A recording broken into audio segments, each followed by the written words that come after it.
Halo, assalamualaikum warahmatullahi wabarakatuh. Jumpa kembali dengan Banyuwangi Official. Oke, selamat malam semuanya. Dan malam hari ini kita mau mendengarkan suara voice note ataupun suara dari Bapak Anies Baswedan yang katanya mau mencalonkan menjadi pilkada di tahun 2024 ini. Oke, bagaimana suaranya? Nanti kita dengarkan sama-sama. Dan untuk videonya kita siapkan dulu suara dari Bapak Anies Baswedan. Assalamualaikum Pak Herudin dan semua teman-teman yang saya hormati, saya cintai. Pak, ini saya rekam suara voice note aja Pak ya, supaya mudah, cepat dan otentik. Jadi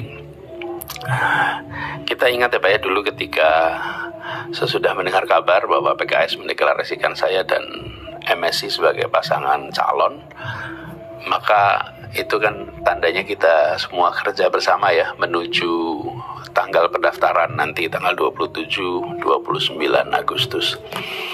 Nah, cuman dalam perjalanan ini beberapa hari kemarin kita dengar teman-teman jubir di PKS dalam media, di TV-TV juga mengatakan bahwa Anies diberi deadline 40 hari, kemudian diberi deadline mencari partai hingga tanggal 4 Agustus.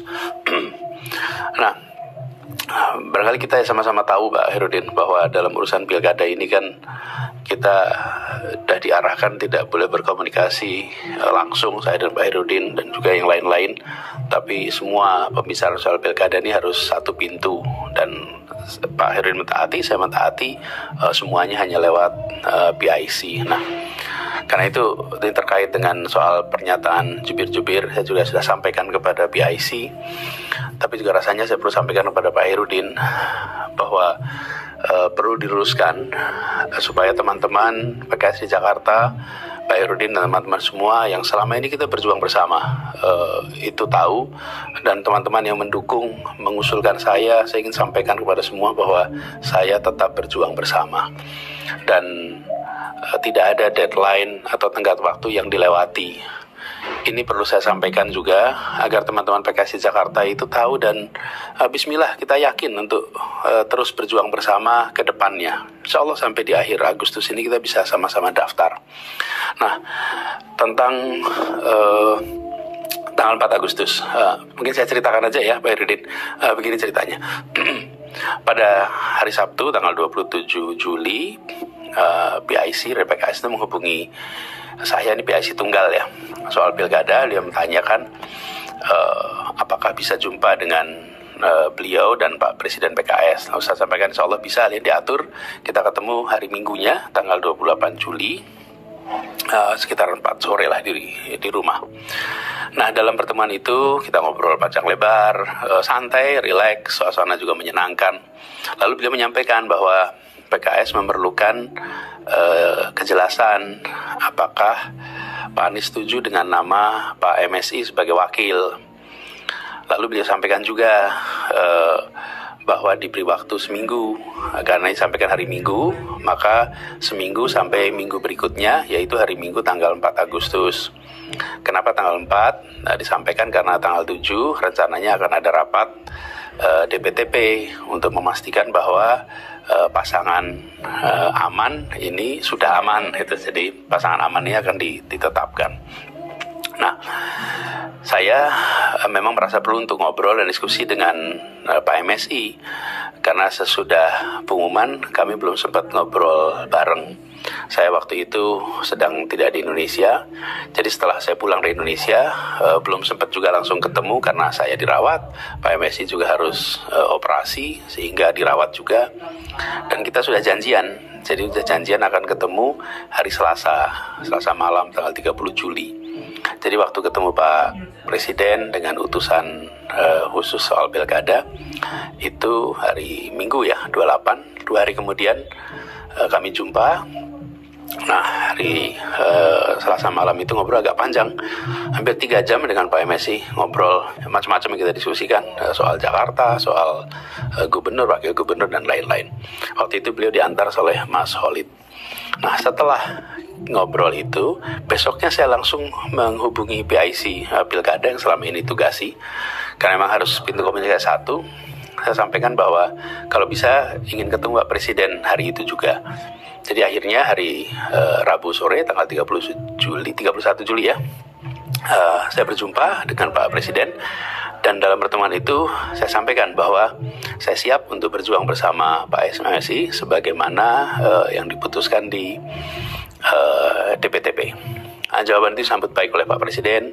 Disampaikan juga bahwa gini kira-kira, dengan adanya keputusan ini maka mesin partai bisa mulai bergerak. Jadi itu pembahasannya, sama sekali kita tidak membahas soal 40 hari dan lain-lain.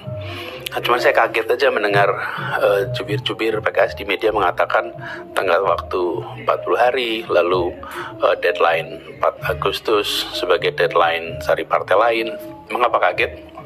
Karena memang tidak pernah dibahas ya. Dan setahu saya memang tidak pernah ada deadline soal SK dari partai lain.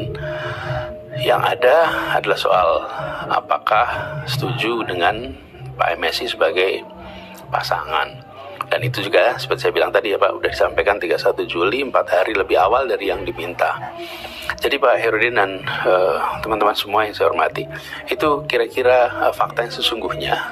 Dan itu juga yang saya jelaskan kepada teman-teman DPTW. Pada hari Senin malam, Pak Sakir, Ketua DPTW, ada beberapa hadir juga termasuk Pak Aziz. Kami jelaskan secara detail kronologisnya. Jadi perlu saya sampaikan bahwa kami ini komunikasi intensif dengan partai-partai lain.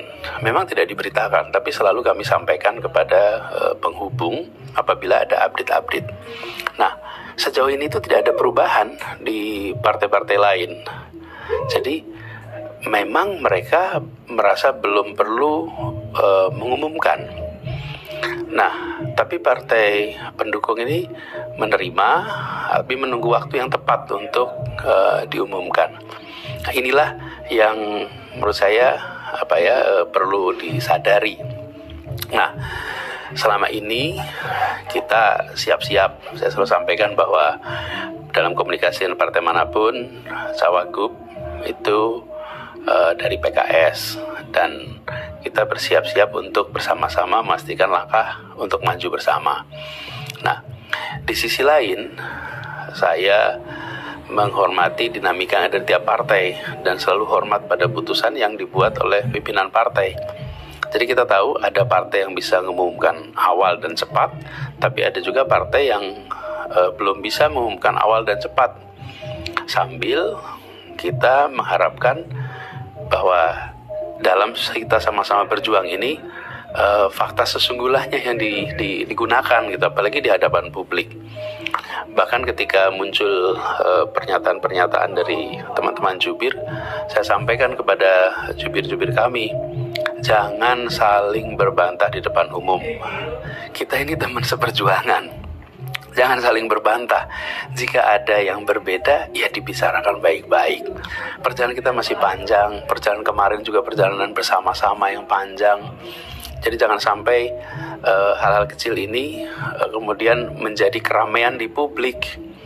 Padahal itu bisa kita obrolkan baik-baik untuk diluruskan. Jadi saya memilih untuk menyampaikan juga ini ke Pak Herudin dan teman-teman. Saya sekali lagi saya tegaskan, saya ini menghormati apapun keputusan partai. Kita hormati, kita hargai, dan kita tahu masing-masing partai ini memiliki kendala, memiliki kesempatan yang berbeda-beda, punya kepentingan, punya misi yang khas partainya. Jadi saya hormati keputusan partai, saya hormati langkah-langkah partai. Jadi Pak Herudin, bismillah Pak, insya Allah kita terus kerja bersama. Ini menuju pendaftaran tanggal 27 sampai 29 Agustus. Itulah waktu di mana kita memasukkan formulir B1 KWK ya untuk pendaftaran agar bismillah berlayar. Dan mudah-mudahan kita bisa tuntaskan apa yang waktu itu kita bahas dengan teman-teman DPW, para anggota legislatif tentang hal-hal yang harus dilakukan di Jakarta. Jadi itu Pak, bismillah, hari-hari ini sekarang hari Jumat nih, hari Jumat tanggal berapa nih, 9. Insya Allah 20-an hari lagi kita bisa sama-sama menjemput proses awal untuk Pilkada Jakarta. Pak Rudin, itu titip salam untuk teman-teman semua di Jakarta, salam takzim, dan nanti kita jumpa pada waktu yang berikutnya ya. Terima kasih. Assalamualaikum warahmatullahi wabarakatuh. Nah, itulah suara dari Bapak Anies Baswedan yang masih mau mencalonkan lagi menjadi acara di Pilkada nanti di tahun 2024. Oke teman-teman, bagaimana menurut Anda semuanya? Dan silakan tulis di kolom komentar saya. Sampai jumpa. Assalamualaikum warahmatullahi wabarakatuh. Sampai jumpa.